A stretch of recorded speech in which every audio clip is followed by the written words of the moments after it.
Subscribe करें और bell दबाएं ताकि कोई खबर रह न जाए।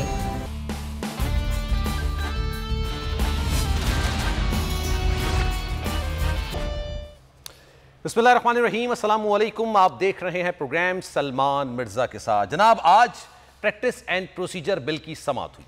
इस समाअत के अंदर चीफ जस्टिस के कुछ रिमार्क्स निकलकर सामने आए और आखिर में यह फैसला हुआ कि जनाब जो कौमी असेंबली के इजलास हुए ना, पिछले 5 इजलास, उसके रिकॉर्डिंग अदालत में जमा कराई जाए। उसके बाद हमने देखा कि जनाब रजिस्ट्रार ने स्पीकर कौमी असेंबली के ऑफिस को खत भी लिखा और कहा कि जो 5 इजलास हुए उसकी कॉपी आप हमें फराहम करें, और जब वो कॉपी आएगी तो उसके बाद ही पता चलेगा कि जनाब किस रहनुमा ने, किस सियासी रुकने कौमी असेंबली ने जजेस साहिबान के वाले से क्या गुफ्तगू की है। लेकिन आज समाअत में क्या कुछ हुआ जनाब, स्टार्ट में बात करेंगे। नीलम अरशद हमारे साथ मौजूद है, इमरान वसीम साहब हमारे साथ मौजूद हैं, उनसे जरा गुफ्तगू का आगाज करते हैं समाअत में क्या कुछ हुआ। लेकिन आज एक अहम बात भी है।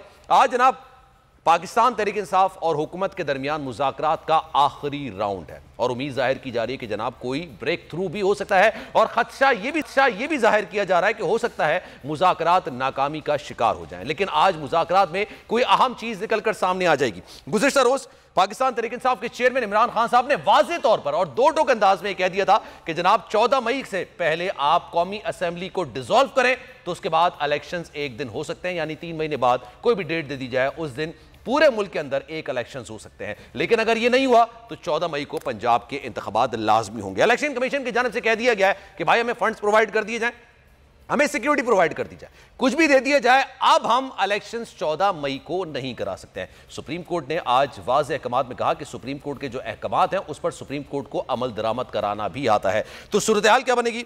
इमरान वसीम, नीलम अरशद भी हमारे साथ मौजूद हैं, जरा उनसे गुफ्तगू का आगाज करते हैं। जनाब इमरान वसीम, बताइएगा अदालती कार्रवाई में इस्तदा मुस्तरद भी की गई, माहौल कैसा था, कौन कौन आज पेश हुआ, क्या मामला थे आज? जी माहौल तो आज हमें ऐसा नज़र आया कि आज चीफ साहब ये अदालत में बोल रहे थे और वकला तो उनके सामने तमाम सियासी जमातों के मौजूद थे, पाकिस्तान पीपल्स पार्टी के भी मौजूद थे, नून लीग के मौजूद थे, काफ लीग के अपने वकील मौजूद थे।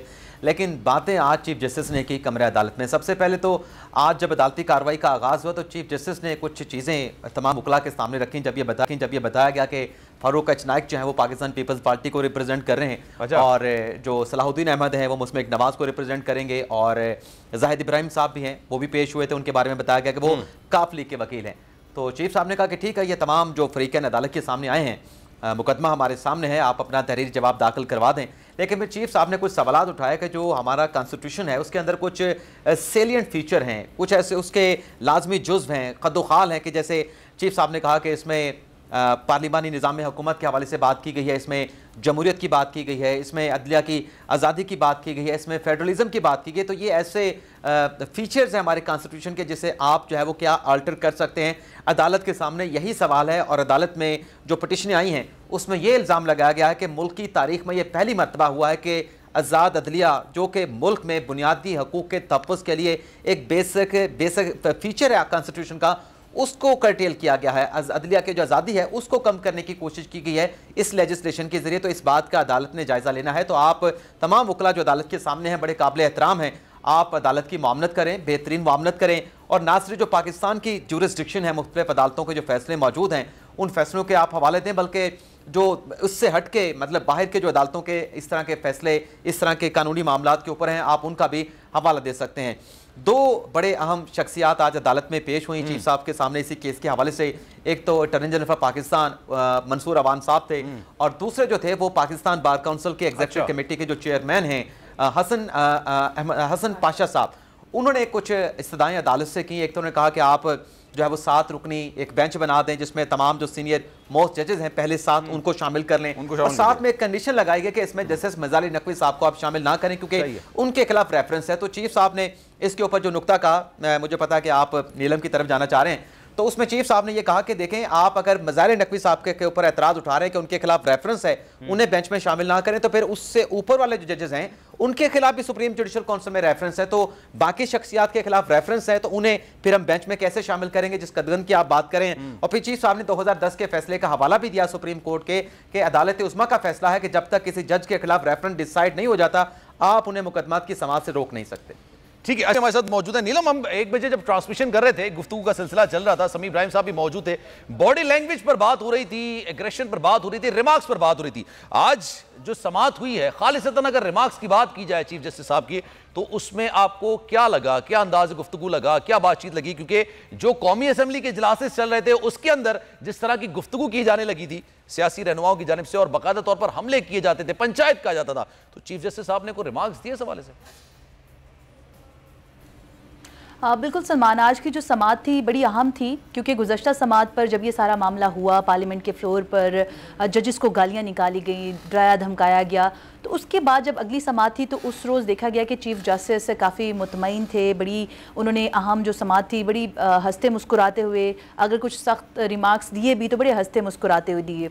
लेकिन आज की जो समाअत थी वो गुज़श्ता समाअत से इसलिए ज़्यादा मुख्तलिफ थी क्योंकि आज की समाअत में देखा गया है कि चीफ जस्टिस ने थोड़ा गम गुस्से का इजहार भी किया है और जो उनके रिमार्क्स थे वो काफ़ी सख्त थे और उन रिमार्क्स के दौरान वो एक तरह से एक मैसेज कन्वे करना चाह रहे थे, जो कि मुझे लगा बहैसियत तो सुप्रीम कोर्ट रिपोर्टर कि उन्होंने बड़े वाज़े अल्फाज में अपने रिमार्क्स के दौरान वो मैसेज जो है वो पहुंचा दिया है उन लोगों को जो कि असेंबली के फ्लोर पर उनको गालियां दे रहे थे या किसी भी तरीके से उनको सबोताज करने की कोशिश कर रहे थे। इस वक्त आपको बताएं कि जो आज की समाअत थी उसके दौरान कई जगहों पर चीफ जस्टिस की तरफ से ये कहा गया है कि सियासी मामलात की वजह से जो अदालत का माहौल है वो आलूदा हो रहा है और सियासी जमातों की जो पसंदीदगी है नापसंदीदगी है उसको देखते हुए बेंचेस नहीं बनाए जा सकते। एक मौके पर जब अटॉर्नी जनरल की तरफ से कहा गया कि दूसरी जो जमातें हैं वो भी ये चाह रही हैं कि आप एक फुल कोर्ट बना दें, तो उस पर एक तरफ से तो चीफ जस्टिस ऑफ पाकिस्तान की तरफ से जो मौजूदा जजेस हैं तमाम, उनके हवाले से बड़े अहम रिमार्क्स दिए गए कि वो डिग्निफाइड हैं, बड़े सीनियर जजेस हैं सब, और सुप्रीम कोर्ट ऑफ पाकिस्तान का किसी भी एक जज का जो फैसला है वो सुप्रीम कोर्ट ऑफ पाकिस्तान का फैसला है।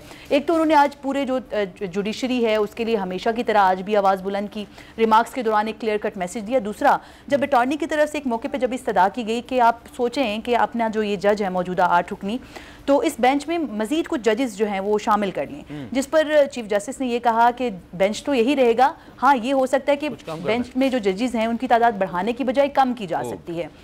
तो इस मौके पर ऐसा लगा कि चीफ जस्टिस जो हैं वो ये मैसेज जो है वो क्लियर कर देना चाह रहे हैं कि जजेस जो हैं वो आपकी पसंदीदगी से नहीं बैठेंगे। इलेक्शन से लेकर अभी तक के जो मामलात हैं देख लें, उसमें किस तरह से पहले 3 रुकनी बेंच, फिर 5 रुकनी, टूटते टूटते बेंच जो है वो 3 रुकनी तक आ गया, लेकिन अभी जब 8 रुकनी बेंच बनाया गया है तो उस पर भी PDM की तरफ से एक तरह से एतराज़ उठाया जा रहा है। तो सियासी मामलात की वजह से जो अदलिया का माहौल है वो ख़राब करने की कोशिश की जा रही है, इस तरह के रिमार्क्स दिए गए हैं आज चीफ जस्टिस की तरफ से, और साथ ही साथ जो अदलिया की बहाली है, वक़ार की बहाली है, उसके हवाले से क्लियर कट मैसेज दिया गया है कि आप मुख्तलिफ जो प्लेटफॉर्म्स हैं उस पर आप अदलिया को एक तरह से कोशिश कर रहे हैं कि किसी तरीके से उनका जो इमेज है उसको मुतासिर किया जाए। सोशल मीडिया पर देख लें किस तरह से ट्रेंड्स चलाए गए, पार्लियामेंट के फ्लोर पर ना सिर्फ अवाम से बल्कि जो पार्लिमानी लीडर्स हैं जिनको अवाम ने मुंतखब किया है वो फ्लोर पर बैठ के अगर ऐसी बातें करेंगे तो एक तरह से क्या मैसेज दे रहे हैं। लेकिन उस रोज़ तो ऐसा लगा कि चीफ जस्टिस ने उस चीज़ को एक तरह से नज़रअंदाज कर दिया, लेकिन आज की जो हियरिंग थी उसमें कई मौक़ों पर जब ये अल्फाज इस्तेमाल किए गए हैं तो उससे लग रहा है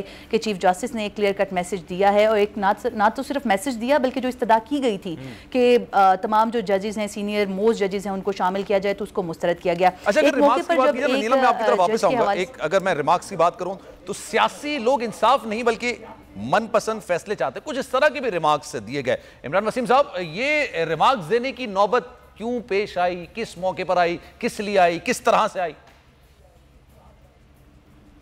देखिए, ये तो आप इसे कह सकते हैं कि नेचुरल से रिमार्क्स हैं। हमारी आप अदालतों का कह लें कि जो फैसले आते हैं उसके ऊपर जिस किस्म का रिएक्शन आता है, तो ये हमारा एक डायलेमा है, एक अलमिया है कि हर जो फ्रीक सुप्रीम कोर्ट में जाता है, हाई कोर्ट में जाता है, किसी भी अदालती फोरम पे जाता है, उसकी ख्वाहिश तो यही होती है कि फैसला हमारे हक में आए, और अगर उसके हक में फैसला ना आए तो फिर वो कहता है कि हमारे साथ इंसाफ नहीं हुआ। बल्कि सलमान मिर्जा को दीजिए इजाजत, जिंदगी रही, सेहत रही, आपकी दुआएं नहीं तो इंशाल्लाह आपसे फिर मुलाकात होगी। ख्याल रखिएगा, अल्लाह हाफिज।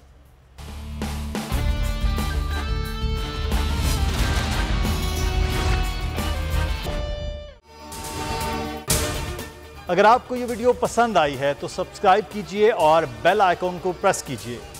हवाए नफ्स की है हुक्मरानी, लुटेरा कर रहा है पासबानी। बोल न्यूज के मार्केटिंग हेड आकाश राम ताहा लापता, तफ्तीशी इदारे जवाब देने से कासिर। अहले खाना परेशान, बेटे की जुदाई में माँ गम से निढाल। जो बच्चों हिंदू पर आए थे जो पाकिस्तानी मूंखे महिरबानी करे पंहिंजो आकाश वापस कयो। अमेरिकी सेनेट में कांग्रेसमैन की आकाश राम के अगवा के खिलाफ पुरजोर मुजम्मत।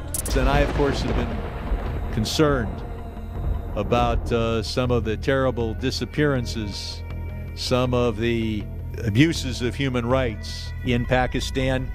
यूनाइटेड नेशन ने भी आकाश राम की बाजियाबी के लिए मौसर इकदामात उठाने का इंदिया दे दिया। मुश्किल की इस घड़ी में आलमी मीडिया समेत इंडियन मीडिया भी चीख चीख कर आकाश राम की बाजियाबी के लिए आवाज उठा रहा है। आलमी सहाफती तंजीम और इंसानी हुकूक की आलमी तंजीमों की भी आकाश राम के अगवा की मुजम्मत। उफ क्या जुल्म है, बोल इंसाफ का मुंतजिर। सब्सक्राइब करें और बेल दबाएं ताकि कोई खबर रह न जाए।